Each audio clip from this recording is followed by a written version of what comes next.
Sorry, I had to shut the camera off. There's some noise. Someone was coming downstairs. I had to shut it off. So you might hear some noise, so you have to excuse the noise in this video. So very briefly here, I'm gonna keep saying this.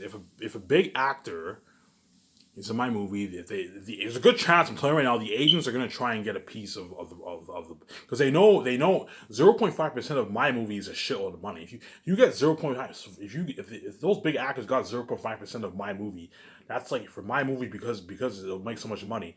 That's like 25-30 million dollars alone, whereas 1% is like 60-70 million just for my movie. Hence why those actors are going to try and get like 0.5, even 0.2% of the royalties, but they're not worth it. To keep them happy, you got to pay them a lot of money, obviously. So you pay them a $50 million bonus minimum, and you pay them a good $20 million bonus max. I'm not going to go any higher than $20 million for the bonus, obviously. Depending if the guy is worth 200 million plus, you pay him that 15 to $20 million bonus, and you pay him that 23 plus million salary. 23-24 million salary range on average. As 25 million is very rare. The only way I'll ever pay him 25 to 30 million is if I'm only casting one big guy, or a big woman. But it's a good chance I'm gonna have like 2 to 3 big A-listers for the organization. Where I'm probably gonna have 3 big A-listers. So if you're casting 3 big A-listers, if the guy's worth like 70, 80, 90 million, you pay him like $18 million bonus, and you pay him like, I don't know, 4, 5, 6, $7 million bonus max. The guy's worth 100 to 200 million. You pay him like 20, 19, 20, 21, 22 million around there. And you can pay him that 8 to $14 million bonus max. If the guy's worth 200 to 100 million, you pay him $15 million bonus, and you pay him $20 million bonus max, and you pay him that 23 to 24, 25 million range. Whereas 25, 26, 27, 28, 29, $30 million range for the salary, that star production is very rare. The only way I'll ever pay someone that is when I'm casting one big guy. So I'm casting one big guy, I can even pay him 28, $30 million. You can even pay him a $20 million bonus. You can pay him $50 million. Right? But it's a good chance I'm going to cast. It also depends on your budget too. Like for their unique, I'm probably only going to have one big actor for that. And I'll probably cast an actor who's worth under 100 million for that. Because I can't afford to pay someone like 50 million for their unique. No, their unique is only like a $175 million movie. I'll probably put more money into it. I'll make it for like 200 million to put more money into it.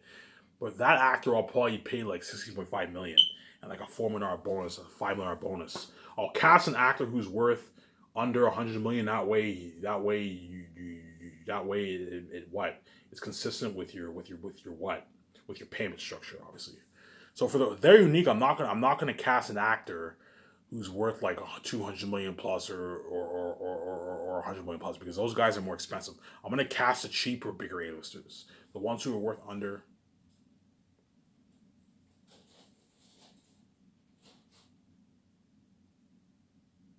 Give me a sec. There's some noise. Wait till they go upstairs. Yeah.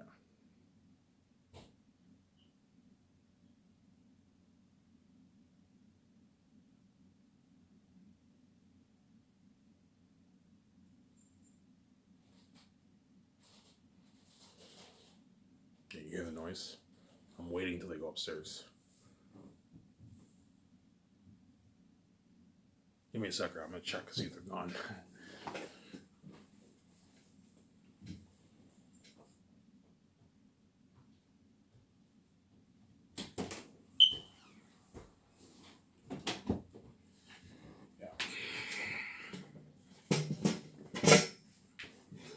Yeah, they're upstairs. Obviously. Right. Yeah, so you might hear some noise upstairs. You might hear my some people talking upstairs. Right. So yeah. So that pretty much sums up what. No Hollywood actor, but it'd be very strict. No Hollywood actor. I can easily be generous to get a piece of royalties, but if you do that, the fact that Amazon's already taking 4% of the pie, I'm not going to give them a percentage of the royalties. No way. They're not worth it. If they were worth my royalties, I would gladly give them a percentage of the royalties. Because I'm that special, me and my wife are that special, no Hollywood actor is worth human rights royalties. Hence, to keep them happy, you pay them a lot of money. If you pay a guy $40 million, he won't be angry because he got a fat check in the bank. You got a nice fat check in the bank. I don't know. If you pay a guy $44 million after taxes, with the agent, he probably walks with the rates too. He's walking away with like a $19-20 check in his bank, which is a fat check in the bank. So even though you and your wife are making your billions, everyone benefits. They all got paid a lot of money. The biggest actors got paid a lot of money. If you pay them $2.5 million, $2 million, they're not going to be angry because $2 million after taxes and all. So if they walking away with like a 700, 800, 900,000, $1 million check in the bank, and they're not going to be angry. You can do a lot of good things with $900,000. Get a nice Porsche, go on a nice vacation, you can buy a house if you want to. They're not going to be. Everyone benefits, obviously. So even though I'm greedy, I'm not cheap. It's good to be greedy. Do not let people in this world rip you off. It's good to be greedy. It's a saying. It's good to be greedy, obviously. Do not let people rip you off. But at the same time, do not be cheap. It's one thing to be greedy, but it's another thing to be greedy and cheap. There's nothing worse than being greedy and cheap. No. I'm greedy, but I'm generous. I'm willing to pay them a lot of money, but I'm not stupid. I'm not going to let them rip me off, and I'm not going to give them a piece of my royalties. No fucking way. As these Hollywood agents are all going to try and get a piece of the pie of the back end. But look, you're not getting a piece of the back end. I'll pay you a nice flat salary. For my company, everything is front end. There's no such thing as back end deals for my company. No. The only back end deals they're going to get are the re-releases of my movies. They get a good $200,000, $3,000 royalty check for the royalties of the re-release. Right? So I'm nice enough to give them all these actors, the major actors, the major characters, royalties of $200,000 royalties for all the re-releases, all my movies, in the new technology Blu-ray.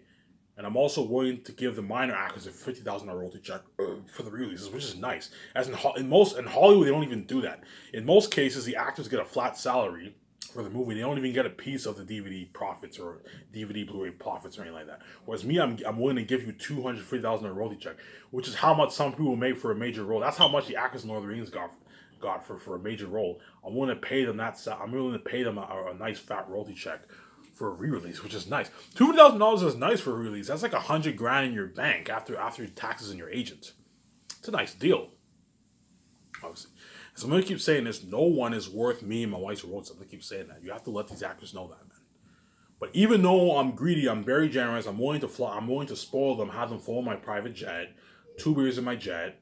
They get to experience my luxury office, my top notch luxury office. They get to party up my rooftop condos. Only the major actors, obviously, right? They get spoiled with a luxury buffet, like hamburger sliders. Imagine having nice hamburger sliders, right? Like cheeseburger hamburger sliders, nice crispy breaded fries. You have potatoes, your option. You got your barbecue ribs, got your barbecue wings. You got your teriyaki fried rice. You got a couple options of teriyaki meats, like those sweet teriyaki meats. You also have your salad bar, macaroni salad, potato salad, coleslaw, vegetarian salad. You have peas, you have corn, you have cucumbers, you have all these carrots, you have all these options you can have with your. I'll even have sauce for the like sweet sauce for the teriyaki. You know how the teriyaki meat you have those sauces? Like I'll even have those sauces for the rice. There's something not for dessert. You have cheesecake. You have cheesecake. You have chocolate. You have white cake. I might just have cheesecake and like white cake, and that's enough. And you have apple pie, blueberry pie, strawberry pie, apple crisp. You have your options of ice cream. You have it looking at a luxury menu. The actors also get 3 beers once a week. They get for all my movies. I'm gonna give the actors a $300 gas card, which is nice. That's like a year. That's more than a year. That's like a year's worth of gas. Nice. I'm also going to sponsor them with clothing for the actors, top-end suits and casual wear clothing for the actors. As the actors are getting spoiled. And that's why Scorsese will be the best brand in entertainment business. Better than all those Hollywood companies. That's how good my company will be, man. You guys can see the future. You already know how top-notch my company will be. You're looking at something top-notch. My Skyforce company is something top-notch. And me and my wife will be boss. We'll be fucking boss, man. Trust me, once you guys won't know how top-notch my company is until you see the doc. Hence why the whole world's going to be excited to watch that doc I'm babbling on. Because once the world sees my doc, you're going to see my luxury office. You're going to see luxury office. When the actors sign a contract, I'm going to have the editors write down, every time the actor signs a contract, the actors write down the credits and it shows how much the actor's getting paid. This actor's getting $4 million. You see $4 million on the screen. Oh my God. You have this, like, you know how Shark Tank, you have that music when the actors walk into the tank. Think it's something like that for when the actors are going to be flown into my office and they're going to sign contracts. You're looking at the best documentary ever. You're looking at an indie style documentary. I'm putting 10 million towards my doc, man. You're looking at an indie style documentary, something better than Shark Tank. You're looking at something top notch, like a top notch camera, like indie style camera. You're something top notch. You're gonna see the act. You're gonna see how top notch my Scorsese company is when the actors sign the contracts. When the actors are taking it on a limo the third year, the doctor will be filming all that, right? When they eat their breakfast, lunch, and dinner. The training the third year, the weight training in the second year, the doctor will be filming all that, and all these Hollywood celebrities are gonna envy these actors so much. Oh my god, I wish I could work for Ivan. I'd rather work for Scorsese than fucking work in Hollywood because Hollywood's cheap compared to Scorsese. Because that's how top notch my Scorsese company will be, man. It looks like top notch, and hence why I'm gonna totally forget all about my Sabotage channel. Because once I'm king, I'm living the life. I'm not even gonna think about my stupid Sabotage channel. I'm not even gonna think of that's what guys said. I'm not even gonna think of my Super Sabotage channel once me and my wife are king queen. And you guys are taking for granted. And that's what I'm gonna keep saying is while I pump out these Lord of the Rings series, you guys better stop taking for granted. Once I make that final announcement, that's it for Ivan the Mayor. Once I find out how wicked you are, when I didn't do anything wrong, you try me sharing your death. I choose death. I'm not gonna do like that. I come out from death. I get it over with. My wife's fresh. She can see me now. Thank God, because that fucking crying is fucking annoying. Like, shut the fuck up. She drives me nuts. That crying is now stopped. I see her in Los Angeles. I'm taking off the throne with her, and you guys are gonna be left behind. Anyways, enough of me babbling on. I know it's interesting when I babble on, but this video is meant for me is really meant for me to read Lord of the Rings. So I'm gonna read Lord of the Rings now. I'm gonna finish off chapter 2. So to reiterate, Child of the Past is pretty much what it starts off. So Bilbo leaves the Shire, right? Gandalf tells what? Bilbo leaves the Shire, obviously, and then it's a couple years, and then for 17 years, Frodo what? For years, Frodo's did parties in celebration of Bilbo's birthday, even though Bilbo left the Shire, obviously. Gandalf comes back. Within those 8 years, Gandalf comes back a couple times to Shire, and he leaves, obviously. He gets information about the ring. And then Frodo doesn't see him for 9 years. Gandalf comes back 9 years. And once he comes back, he tells Frodo about the ring, about its nature, and how it's the one ring to rule them all. He talks about what? The 7 dwarves who had the rings, the nine more men who had the rings who became ring wraiths, how they all got corrupted by the power of the one ring. He talks about how the ring is the one ring of Sauron, and how Sauron lost the ring. Isildur slew him. He didn't slew him, he cut off his hand, and he possessed the ring, obviously. And he gets ambushed by orcs. The ring abandons him, and he goes into the river, whatever. It's the Woodland River, whatever it is. The Woodland River, yeah. Woodland River. And then years later, Gollum what? Gollum, sometime later, I don't know how long it is, but Gollum, who's a hobbit who lived near the river folk. He's one of the river folk, right? Him and his best friend Deagle went fishing, and a fish what? A fish is stuck onto Deagle's hook. He ends up going on the water, and that's where he finds the ring. And then Gollum or Smeagol ends up what? The ring ends up possessing both Deagle and Gollum. They both want the ring, obviously. Smeagol wants the ring for his birthday, obviously, and Deagle says no, I'm not giving you the ring. And then Smeagol ends up killing Deagle, and then Gollum ends up becoming cursed. Obviously, his family ends up sending him away because his family ends up sending him away, obviously, and that's how he becomes Gollum. Obviously, that pretty much sums up a brief summary of what I read to you in my last video, obviously. And now I'm going to continue the second half of chapter 2, which is going to be interesting, obviously. I have to start reading here because I've been talking for 45 minutes here. Yeah. Now I'll start reading where I left off, and I'll comment to make more interesting. I'll comment while I read to make more interesting when I read what? When I read the rest of what? The chapter 2. Again, you might hear the noise because I think my stepbrothers put something on TV, so you have to excuse the noise. That's right. So I'll start from here. So they called him Gollum. That's where Smeagol got his name, Gollum, because Smeagol the people near the river, the people, the hobbits who lived near World River, whatever it is, right? Smeagol ends up kicking them and biting their feet as he becomes evil, obviously, and they gave him the name Gollum, pretty much. So they called him Gollum and they cursed him. Hence why that's how That's how Smeagol got his name Gollum. He became evil, obviously. He bit their feet. He kicked them. He was a disgrace. Hence why their family sent him away, obviously. So they called him Gollum and cursed him and told him to go far away. So he was pretty much exiled, pretty much, right? And his grandmother, Designed Peace, expelled him from the family and turned him out of her hole. So Smeagol was expelled from his family because he became evil. He bit their feet. He kicked them.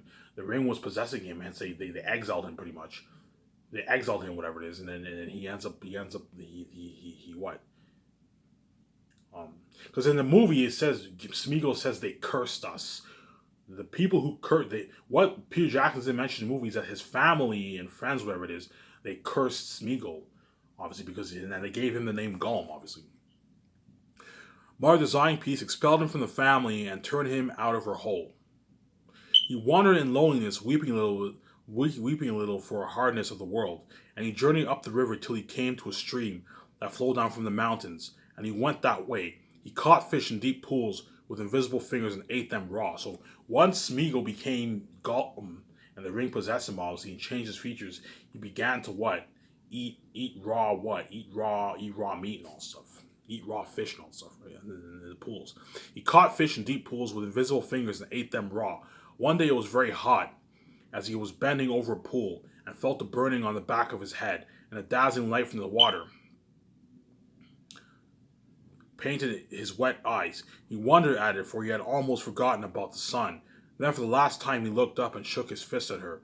But as he lowered his eyes, he saw her far ahead the tops of the misty mountains, out of which the stream came, and he thought suddenly, it would be cool and shady under those mountains. The sun could not watch me here. The roots of those mountains must be roots indeed. There must be great secrets buried there, which have not been discovered since the beginning. So he journeyed by night up into the highlands, and he found a little cave of which the dark stream ran, and he wormed his way like a maggot into the heart of the hills, and vanished out of all knowledge. The ring went into the shadows with him, and even the Maker, when his power had begun to grow again, could learn nothing of it. Gollum, cried Frodo. Gollum, do you mean that is the very Gollum creatures that Bilbo met? He is loathsome, obviously. So Frodo's like, Gollum, so that's the creature. That's the creature that Bilbo met, obviously, right? The creature that what? Killed his friend for the ring, and then he became evil. He kicked his family, he bit their feet, his family expelled him, they exiled him pretty much, and that's how he became Gollum, obviously. Do you mean that is the very Gollum creature that Bilbo met? How lonesome. I think it is a sad story, said the wizard, and I might have happened to others, even to some hobbits I have known. I can't believe that Gollum was connected with hobbits, however, distantly. So Frodo was Frodo was surprised that Smeagol was even connected to the hobbits because he's so different, obviously. In other words, the Gollum that you see is not the same.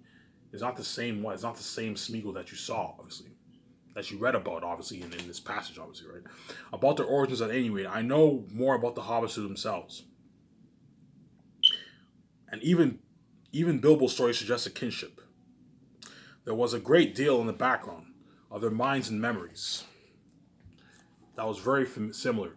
They understood one another remarkably well, but very much better than a hobbit would understand, say a dwarf or an orc or even an elf. Think of the riddles they both knew, for one thing. Yes, said Frodo, though other folks besides hobbits ask riddles, and much of the same sort, and hobbits don't cheat. Gollum meant to cheat all the time. He was just trying to put poor Bilbo off his guard, and I dare say it amused him wickedness to start a game which might end in providing him with an easy victim. But if he lost, would not hurt him. Only too true, I fear, said Gandalf. But there was something else in it, I think, which you don't see yet. Even Gollum was not wholly ruined. He had proved tougher than even one of the wise would have guessed, as a hobbit might. There was a little corner of his mind that was still his own, and light came through it. Just like in the movies, you have these scenes where Gollum switches from Smeagol to Gollum. So one section he's Smeagol, the next second he switches his personality and he's Gollum. In other words, even though the ring corrupted Gollum, there was still some good in him. There was some good in him, right? But even though there was some good in him, the evil overtook his good because he ends up what? he ends up leading Frodo and Sam into a trap through Shield's lair. Hence, he betrayed them, obviously, because of the ring. Obviously, he wants the ring, obviously. So even though there's some little good in him, the ring corrupted him so much that the evil overtook his good, obviously. But you saw flashes of his goodness in Two Towers, obviously, when he switched back and forth from Gollum to Smeagol, obviously, right? Right. Even Gollum was not wholly ruined. He had proved tougher than even one of the wise would have guessed, as a hobbit might. There was a little corner of his mind that was still his own, and light came through it. Right. As through a church in the dark. Light out of the past. It was actually pleasant. To hear a kindly voice again, bringing up memories of wind and trees and suns on the grass, and such forgotten things. But that, of course, would only make the evil part of him angrier in the end, unless it could be conquered, unless it could be cured, Gandalf sighed. Alas, there was little hope of that for him, yet not no hope. No.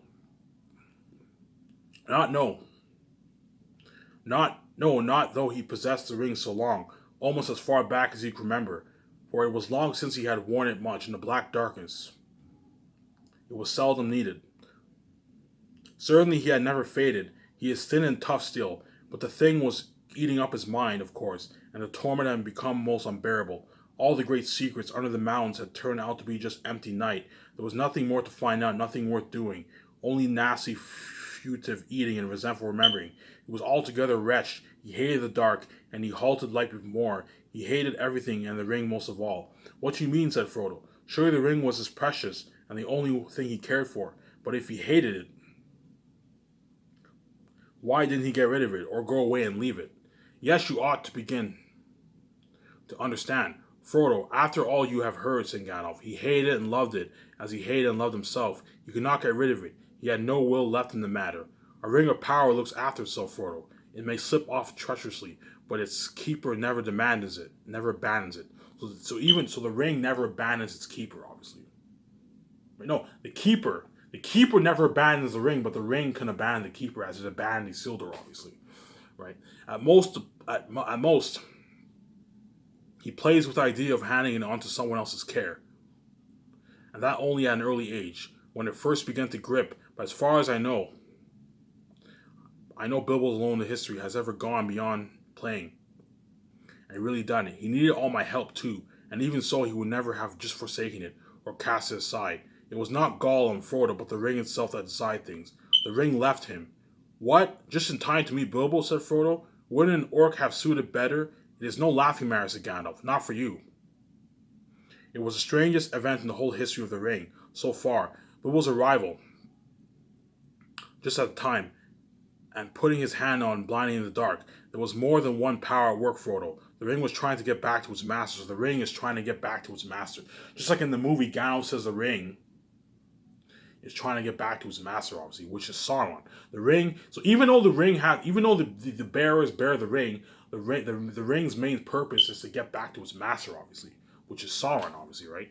There was one more than power at work, Frodo. The ring was trying to get back to its master. It had slipped from Isildur's hand and it betrayed him. Remember how I said in my last video how the ring betrayed Isildur, and then the orcs end up. He goes invisible. The ring betrays him, and then the orcs kill him, obviously, and then Deagle finds the ring in the river.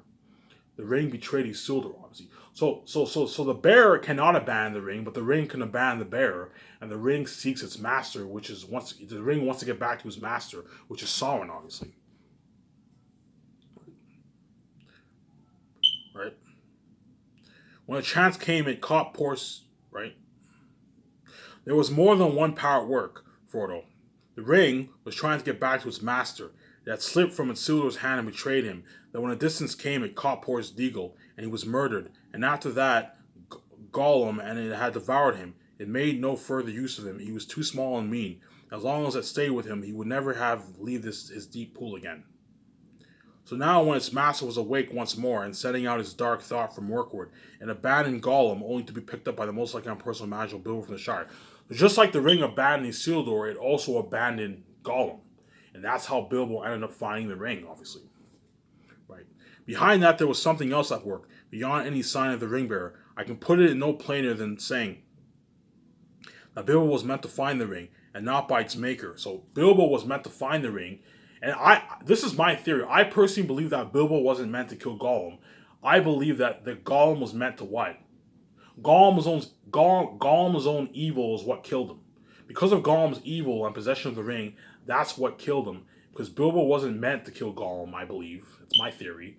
Because had he killed Gollum, would Frodo and Sam have known the way to Mordor through the Black Gate or through Shelob's Lair, through Morgul Vale and Cirith Ungol? Would they have known the way? They wouldn't have known the way. Hence why I believe Bilbo was meant to find the ring, and he also wasn't meant to kill Gollum. I believe Gollum's own evil led to his own destruction, obviously. Right? I could put no plan than by saying that Bilbo was meant to find the ring, and not by its maker, in which case you were also meant to have it. Peter Jackson took that scene, and he put it in what? And he put it in the Mines of Moria scene. That's why I told you some differences between the book and the movie. Peter Jackson took this scene and he had Gandalf speak this dialogue when they were in the Mines of Moria, obviously. And that may be an encouraging thought. It is not, said Frodo, though I am not sure that I understand you. But how have you learned all this about the ring? Obviously, right? And about Gollum, do you really know it at all, or are you just guessing still? Gandalf looked at Frodo and his eyes glinted. I knew much and I have learned much, he answered, but I am not going to give an account of all my doings to you. The history of Elendil and Isildur about the One Ring is known to all the wise. Your ring is shown to be that One Ring by the fire writing alone, apart from any other evidence. So Gandalf was saying, Frodo, look, the ring that you're holding now is the One Ring to rule them all. It's the Ring of Sauron, obviously, right? And when did you discover that? Asked Frodo, interrupting. Just now in this room, of course, answered the wizard sharply. But I expected to find it. I have come back from my dark journeys and long search to make that final test. It is the last proof, and all is now only too clear. Making out Gollum's part and fitting it into the gap in history required some thought. I may have started with guesses about Gollum, but I am not guessing now. I know, I have seen him. See? Remember how I said how Gandalf goes to get information and he meets up with Gollum? He ends up getting information from Gollum. He ends up meeting Gollum or seeing Gollum. I don't know. I have to read this. I think he also meets up with Aragorn too. If I'm correct. If I remember, right? Let me read this again. Making out Gollum's part and fitting it into the gap in history required some thought. I may have started with guesses about Gollum, but I am not guessing now. I have seen him. You have seen Gollum, exclaimed Frodo in amazement. Yes, the obvious thing to do, of course. If one could, I tried long ago, but I managed it at last. Then what happened after Bilbo's escape from him? Do you know that? Not so clearly. What I have told you is what Gollum was willing to tell, though not, of course, in the way I have reported. Gollum was a liar, and you have to sift his words. For instance, he called the ring his birthday present. The reason why he called it his birthday present is because the day when Smeagol killed Deagol, that was his birthday, and he got the ring. Because he got the ring, now he considers that his present. He considers that his present, obviously. Right, and he stuck to that. He said it came from his grandma. So Gandalf happened to have seen Gollum within those 17 years. I don't know when he saw him, but within those 17 years, Gandalf obviously met up with Gollum, obviously, and he got information about the ring, whatever it is, and he struck to that. He said it came from his grandmother, who had lots of beautiful things of that kind. A ridiculous story. I have no doubt that Smeagol's grandmother was a matriarch, a great person in her way, but the talk of her possessing many elven rings was absurd, and as for giving them away, it was a lie, but a lie with a grain of truth. The murder of Deagol haunted Gollum, and he had made up a defense, repeating it to his precious. So Gollum murdering Deagol haunted him, obviously, and that's why. And I believe that's what led to him being evil and led to him becoming Gollum, obviously, because after you kill someone, you pretty much have no soul. Once you kill someone, you pretty much have no soul. Hence what? Hence it can make you become evil. Obviously, it can make you lack morality in every sense of the word. Right?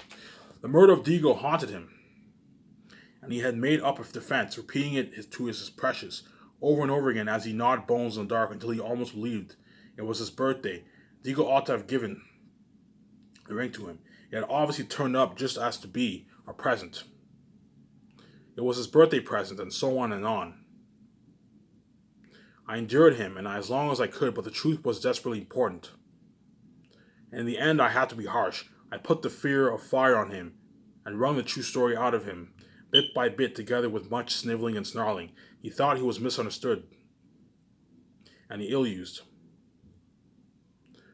But when he had started at last told me his history, as far as the end of the riddle game, and Bibbles' escape, he would not say no more, except in dark hints.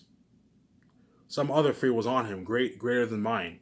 He muttered that he was going to get his own back. People would see if he would stand being kicked and driven into a hole and then robbed. Gollum had good friends now, good friends and very strong. They would help him. Baggins would pay for it. That was his chief thought. He hated Bilbo and cursed his name. What is more, he knew where he came from. But how did he find that out? Asked Bilbo. Well, as for the name, Bilbo very foolishly told Gollum himself, and after that it would not be difficult to discover his country.